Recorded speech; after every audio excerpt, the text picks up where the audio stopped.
মেয়েরা কাপড় খুলে তাকে বেশ্যা বলা হয়, কিন্তু যেই ছেলেটা সেই মেয়েটার কাপড় খুলে তাকে আমরা কি বলি? তাকে কিছুই বলি না, তাকে আমরা ছেড়ে দিই, বলি যে কোনো অসুবিধা নেই, ছেলেরা একটু একটু করতেই পারে। ভালোবেসে দেখেছি আমি, অনেক ছেলেকে দেখেছি মেয়েদেরকে জঙ্গলে নিয়ে চলে যায়, ওয়েতে নিয়ে চলে যাচ্ছে, ঘুরে আসছে, তারপর সেই মেয়েটার চরিত্রের উপরে দোষ দিচ্ছে। কিন্তু যেই ছেলেটা নিয়ে যাচ্ছে সেই ছেলেটার চরিত্রের উপরে কেউ দোষ দিচ্ছে না, সেই মেয়েটা তো একা যায়নি।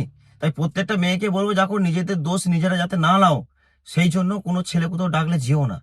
একটা কথা মনে রাখবে, সবসময় দোষটা মেয়েদের আগে হয়, ছেলেদের হয় না। ছেলেরা 10টা প্রেম করলেও সমাজ বলবে ছেলে তো একটু একটু করতেই পারে। আর মেয়েদের বেলায় যখনই দুটো হয়ে যাবে তখন বলবে মেয়েটার চরিত্র খারাপ, মেয়েটা মোটেই ভালো না। তাই আমি সবাইকে একটা কথাই বলবো, যদি প্রেম করে থাকো অবশ্যই বিয়ে করে নাও।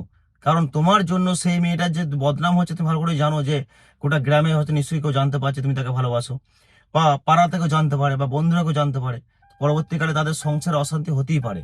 তাই আমি প্রত্যেকটা ছেলেকে বলবো, অন্তত ভালোবাসলে বিয়ে করে নাও। আর না হলে কোথাও ঝোপে ঝাড়ে নিয়ে যেও না। টাইম পাস করার হলে ফোনেই করো, সামনাসামনি দেখা করো না। কারণ আমাদের এই সমাজে দেখেছি বহু ক্ষেত্রেই বহু মেয়েকেই সবাই অপমান করে ছেড়ে দেয়।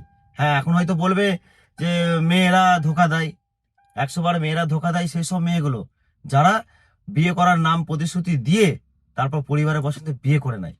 আমি বলবো না যে সব মেয়েরা ভালো, কিছু মেয়ে আছে যারা নিজে ভালোবাসার জন্য সবকিছু করতে পারে, কিন্তু দেখেছি ছেলেরাই তাকে ছেড়ে দেয়। তাই কখনো একটা মেয়ের জন্য সব মেয়ে খারাপ না, একটা ছেলের জন্য সব ছেলে কিন্তু খারাপ না।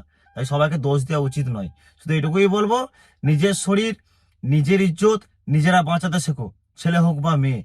নিজেরা বদনাম পাড়ায় রটিও না, পরবর্তীকালে তোমাদের বিয়ের পরে সেটা সারা জীবনের অশান্তির কারণ হয়ে যাবে।